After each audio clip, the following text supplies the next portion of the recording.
सो कैसे हो मेरे इलेक्ट्रॉन्स। आई होप आप लोग बहुत अच्छे होंगे और अपनी छुट्टियां एंजॉय कर रहे होंगे। और हम एक नए वीडियो के साथ आपके साथ फिर से हैं और इस वीडियो में हम डिस्कस करने वाले हैं the most important topic for this chapter and that is Gauss law.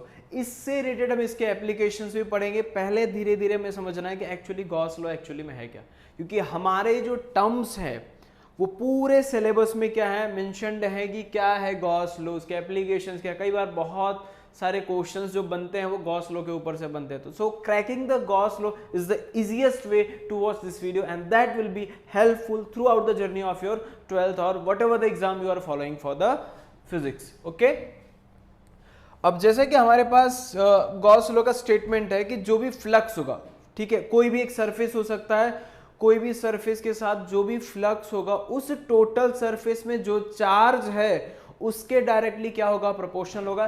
That means यहाँ पे स्टेटमेंट है Gauss law states that the total electric flux that means phi E through any close surface is directly proportional to the enclosed electric charge.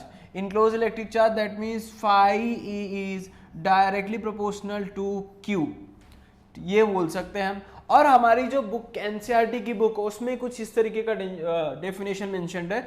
According to the Gauss law the total flux linked with a closed surface is 1 upon epsilon naught times and that is permittivity of free space times the charge enclose by the close surface. Same he definition है, दोनों में कुछ फर्क नहीं, but इसका meaning क्या हो जाएगा, phi equals to q enclose upon epsilon not. ये हो गया हमारे पास फॉर्मूला। अब यहां पे हमें देखना है बेटा, कुछ टर्म्स हमें यहां पे समझने हैं कि ये जो गॉस लॉ है एप्लीकेबल कहां तक है, कौन कौन से टर्म्स को एक्सप्लेन कर, क्योंकि हमारे पास अगर देखा जाए अगर जितना ज्यादा चार्ज होगा उतना ही ज्यादा फ्लक्स भी होगा, ये तो हमें पता ही है। अब इसी के डेफिनेशन के हिसाब से टोटल चार्ज इनक्लोज मतलब सपोज ये कोई भी एक क्या हो गया, क्लोज लूप हो गया, इसमें चार्जेस क्या है Q1 Q2 Q3 and Q4। अब इनका सम क्या होगा, Q इनक्लोज्ड। Q इनक्लोज मतलब पूरे बॉडी में, क्लोज बॉडी में, आइसोलेटेड बॉडी में जो भी चार्ज उनका सम क्या होगा।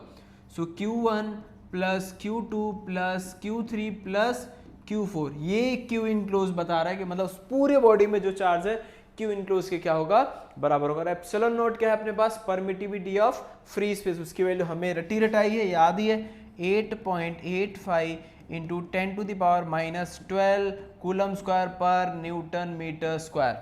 ठीक है, ये इसकी वैल्यू है हमारे पास। अब हमें पता चलना चाहिए कि गॉस लॉ हमने क्या बोला, एप्लीकेशंस भी डिस्कस करने। तो इस वीडियो में हम करंटली डिस्कस करेंगे कि गॉस लॉ एक्चुअली में है क्या और उसका प्रूफ देखेंगे कि गॉस लॉ की वैल्यू कैसे ये इतनी आई है अपने पास। ठीक है, हमें पता है अब एज वी नो दैट कि हमारे पास दो चार्ज होंगे, या तो पॉजिटिव या तो नेगेटिव। अब सपोज मैंने एक सिस्टम में चार्ज अज्यूम किया, वो चार्ज क्या है, पॉजिटिव है। ठीक है, अब इस पॉजिटिव चार्ज के थ्रू अगर मैं इसका इलेक्ट्रिक फील्ड ड्रॉ करूं बेटा, तो इलेक्ट्रिक फील्ड आपको हमेशा से पता है कि जब चार्ज पॉजिटिव है तो फूल खिलेगा। फूल खिलेगा अर्थात इसका मतलब ये होगा कि रेडियली आउटवर्ड होगा। इसका डायरेक्शन क्या होगा, रेडियली आउटवर्ड होगा, रेडियली आउटवर्ड होगा, ये रेडियली आउटवर्ड हो गया। अब मतलब अगर मैं इस पूरे पोर्शन को मिलाऊं तो मुझे एक स्फीयर बनता दिखाई दे रहा है। ठीक है, एक स्फीयर बनता दिखाई दे रहा है। अब इसी से मिलता जुलता है रेडियली आउटवर्ड कंडीशन में मैं अगर डिस्कस करूं, एक सेकेंड, ये तो अपने पास इसके लिए हो गया। अब सिमिलर चार्ज मैंने लिया, ठीक है, सिमिलर चार्ज लिया, दैट मीन्स मेरे पास चार्ज क्या है, पॉजिटिव है। अब इस चार्ज के थ्रू मैं क्या करूं कि स्फीयर अज्यूम कर सकता हूं। और वहां पे जो हमने गॉस लॉ देखा, वहां पे एक चीजें हमेशा याद रखनी है, ओनली एप्लीकेबल फॉर, ये चीजें याद रखनी है, एप्लीकेबल फॉर क्लोज सरफेस होना चाहिए, क्लोज सरफेस होना चाहिए। अब वो सरफेस कैसा भी हो सकता, आर्बिट्ररी भी होगा तो चलेगा। आर्बिट्ररी मतलब any size, any shape, shape से कोई लेना देना नहीं है, उसका बस खाली क्लोज होना चाहिए, पूरा सरफेस क्लोज होना चाहिए। ये पहला पॉइंट हो गया। अब दूसरा जो लूप यूज करते हैं, जो पूरा सरफेस यूज करते हैं, उसको बोलते हैं गॉसियन सरफेस बोलते हैं।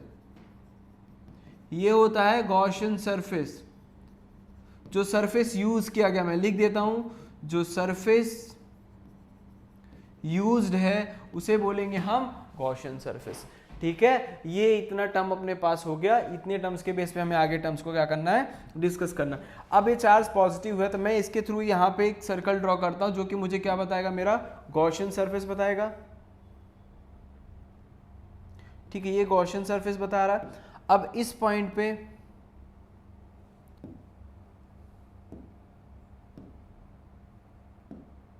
ठीक है, अब ये अपने पास पॉइंट है, अगर मैं बोलूँ तो इस पॉइंट पे यहाँ पे एक मैंने चार्ज रखा हुआ, ये चार्ज क्या हो गया, पॉजिटिव हो गया। अब इस पॉजिटिव चार्ज से अगर मैं बोला तो ये जो पोर्शन है ये है अपना गॉसियन सरफेस, ये हो गया गॉसियन सरफेस जो कि हमने पॉजिटिव चार्ज के लिए अज्यूम किया। We have assumed a Gaussian surface of a spherical body, इसके लिए हमने चार्ज के बेस पर अज्यूम किया हुआ। यहाँ से यहाँ तक का उसका जो रेडियस है बेटा वो क्या हो जाएगा, आर। अब इस पॉइंट पे अगर मैं P नाम देता हूं तो इसका इलेक्ट्रिक फील्ड कुछ मिलेगा मुझे। इलेक्ट्रिक फील्ड क्या हो जाएगा वहां पे, E इक्वल्स टू KQ/R² हो जाएगा इस P पॉइंट पे इलेक्ट्रिक फील्ड। और फ्लक्स अगर मैं बात करूं तो फ्लक्स एसोसिएटेड क्या हो जाएगा बेटा, flux associated, so phi equals to क्या होता है, E.A मिलता है। अब यहां पे जब रेडियस A है एरिया ऑफ स्फीयर क्या होता है, तो एरिया ऑफ स्फीयर क्या होता है अपने पास बेटा, याद रखो कि एरिया ऑफ स्फीयर क्या है अपने पास, एरिया ऑफ स्फीयर क्या होता है 4πr²। क्या होगा अपने पास, area of sphere will be 4πr²। यहां पे लिखना है area of sphere means 4πr²। Area of sphere है, फ्लक्स की बात कर रहे थे हम, तो फ्लक्स क्या था E.A, E a cos theta होता अपने पास, डॉट प्रोडक्ट हटा दिया हमने।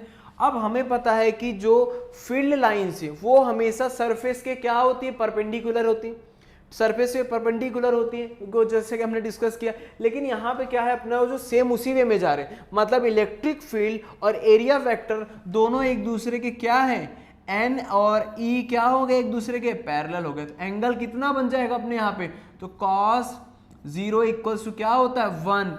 ये कंडीशन आपको याद रखनी पड़ेगी बेटा। सो ये क्या हो गया, phi equals to EA cos 0 and cos 0 जैसा कि सर ने बताया क्या होता है 1। क्लियर है। अब 1 की वैल्यू जब मैंने पुट की तो फाई क्या हुआ अपने पास, E क्या है, E क्या मिला था अपने पास KQ/R, चलो कैपिटल R लिख देता हूं, KQ क्योंकि रेडियस हमने कैपिटल रख, KQ/R² हुआ।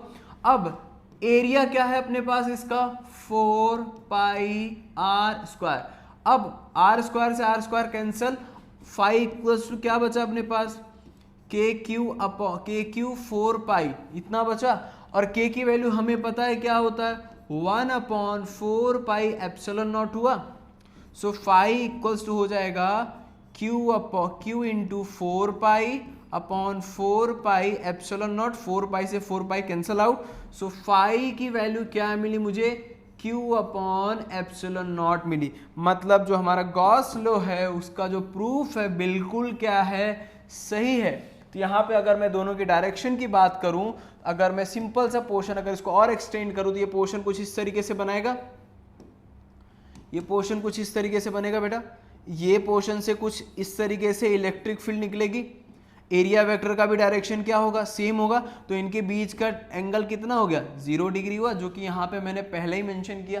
तो ये टर्म्स इसी हिसाब से वर्क करेंगे। और ये हमने जो अज्यूम किया, ये अजम्पशन भी आपको याद रखना है कि कैसे ये स्फेरिकल हुआ है, क्योंकि बेसिक प्रॉपर्टीज हमने कैरी फॉरवर्ड की जो हमने पिछले लेक्चर्स में पढ़े, उन्हीं के बेस पे हमने क्या किया, इनको एक्सप्लेन आउट किया ताकि इजीली वे में हमारा क्या हो जाए, कंप्लीट हो जाए। अगर सरफेस हमेशा याद रखना है गॉस लॉ का एप्लीकेबल, सरफेस क्लोज होगा तो ही, और सरफेस का कोई भी शेप साइज हो सकता है, कोई फिक्स शेप साइज नहीं है कि स्फेरिकल होगा तो ही होगा, सिलेंड्रिकल है तो ही होगा, ऐसा कुछ नहीं है। और जो लूप हम अज्यूम करेंगे उसमें हमेशा लिखना है, मेंशन करना है कि that is our Gaussian surface. ये सब टर्म्स हमें याद रखना है। आई होप आपको गॉस लॉ समझ में आया और उसका प्रूफ हमने जो देखा, और अगले वीडियो में इसके एप्लीकेशंस डिस्कस करेंगे ताकि हमारा ये चैप्टर कंप्लीट हो और हम एग्जांपल्स और न्यूमेरिकल इसकी तरफ क्या हो जाए, इजीली बढ़ें। तब तक के लिए thank you so much, bye bye.